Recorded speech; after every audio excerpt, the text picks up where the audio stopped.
Halk TV bizim emeğimizi çalıyor 3 gün. Halk TV, Duruş Medya'da çalışan 9 yoldaşımın emeğini çalıyor. Videolarımıza, bakın biz de Anka Haber Ajansı'na aboneyiz. Halk TV de Anka Haber Ajansı'na abone. Gidip ne yapıyor biliyor musunuz? Ajanstan almış olduğumuz, kullandığımız videolara telif atıyor. Paralarına el koyuyor. Daha önce de bunu yapmış. Hadi parasını geçtim, nalet olsun. Parasını geçtim. Benim Facebook sayfamın erişimini kapatıyorsunuz ya.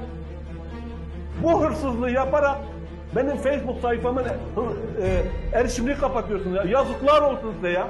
Her gün ekranlara çıkıp diyorsunuz ki biz halkın tarafındayız. Ya bu mudur halk? Benim bu şirketimde çalışan 9 kişinin emeğini çalarak mı hak oluyor?